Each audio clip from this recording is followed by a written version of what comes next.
वानर राज बाली किष्किंधा का राजा और सुग्रीव का बड़ा भाई था। बाली का विवाह वानर वैद्यराज सुसेन की पुत्री तारा के साथ संपन्न हुआ था। तारा एक अप्सरा थी। बाली को तारा किस्मत से ही मिली थी। बाली के आगे रावण की भी एक नहीं चली थी। बाली के पिता का नाम वानर श्रेष्ठ ऋक्ष था।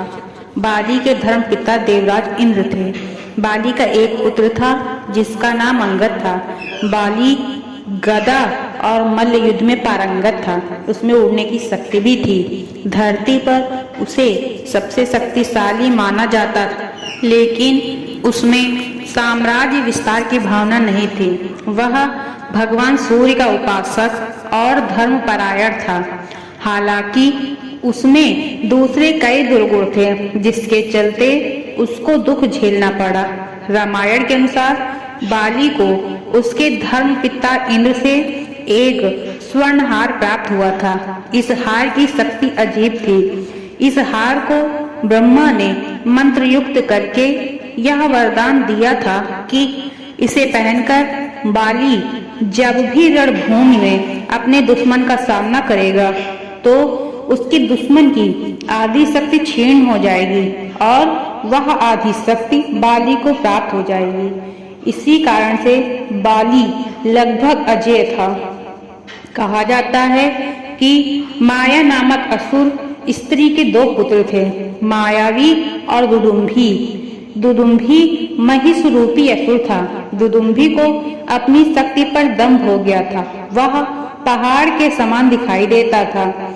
उसने सबसे पहले सागर राज को युद्ध के लिए ललकारा, लेकिन सागर राज ने कहा कि ऐसे वीर से वह युद्ध करने में असमर्थ है।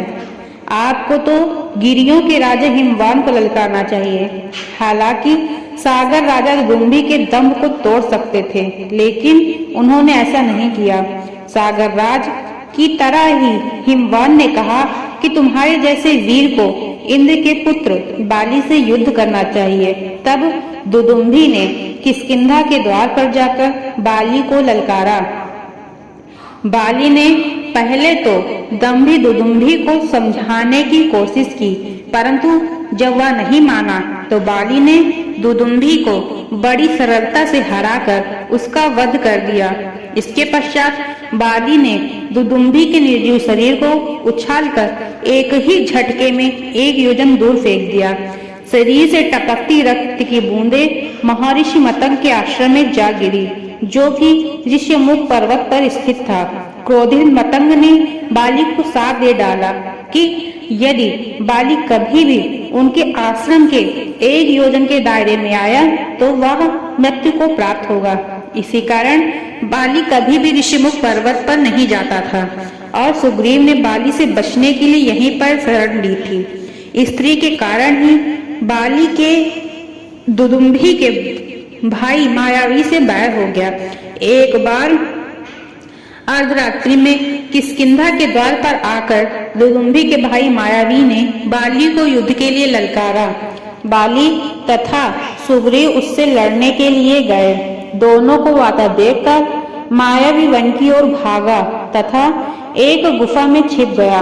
बाली सुग्रीव को गुफा के पास खड़ा करके स्वयं घुस गया। सुग्रीव ने 1 वर्ष तक बाली के बाहर आने की प्रतीक्षा की। 1 वर्ष बाद गुफा से रक्त की धारा बहती देखकर सुग्रीव ने यह समझा कि बाली मर गया। तब उसने गुफा को एक पर्वत के शिखर से ढका और चला गया। बाद में सुग्रीव ने मंत्रियों के आग्रह पर राज्य को संभाला। उधर बाली ने गुफा के अंदर मायावी को 1 वर्ष में ढूंढ निकाला और मायावी का वध किया। और जब वह बाहर लौट कर आया तो गुफा के पर्वत शिखर को देखकर उसने सुग्रीव को आवाज दी, किंतु उसे कोई उत्तर नहीं मिला। बाली जैसे तैसे शिखर को हटाकर अपनी नगरी में पहुंचा। जब वहां उसने अपने भाई सुग्रीव को राज्य करते देखा तब उसे शंका हुई कि सुग्रीव ने राज्य के लोभ के कारण ही यह प्रपंच रचा होगा। उसने सुग्रीव पर प्राण घातक प्रहार किया। प्राण रक्षा के लिए सुग्रीव ऋषिमुख पर्वत पर जाकर छिप गया। बाली ने सुग्रीव का धन, स्त्री आदि सब कुछ छीन लिया। धन स्त्री का हरण होने पर सुग्रीव दुखी होकर अपने हनुमान आदि 4 मंत्रियों के साथ ऋषिमुख पर्वत पर रहने लगा। भगवान श्री राम ने भी इसी कारण से बाली को छुपकर मारा था, क्योंकि अगर वो बाली के सामने जाते तो बाली उनकी आधी शक्ति छीन लेता और भगवान उस समय मनुष्य योनि में थे। वो चाहते तो बाली को पल भर में समाप्त कर सकते थे, लेकिन ब्रह्मा जी के वरदान का मान उन्होंने रखा और वो मर्यादा पुरुषोत्तम थे और उन्हें बाली को समाप्त भी करना था, लेकिन सिर्फ उतनी शक्ति के साथ जितनी शक्ति मनुष्य योन में एक मनुष्य के पास होती है। और इसी कारण से उन्होंने बाली को छुपकर मारा। अन्यथा भगवान राम के पास 12 कला थी जो काफी थी बाली को मारने के लिए, लेकिन उन्होंने इसका प्रयोग नहीं किया, सिर्फ बाण शक्ति से बाली को मारा। अन्यथा भगवान 64 कलाओं से पूर्ण होते हैं। जो परम ब्रह्म भगवान विष्णु जी हैं, वो 64 कलाओं से युक्त है, जो पल भर में बाली को भस्म कर सकते थे। तो यही कारण है कि श्री राम ने बाली को छुपकर मारा था।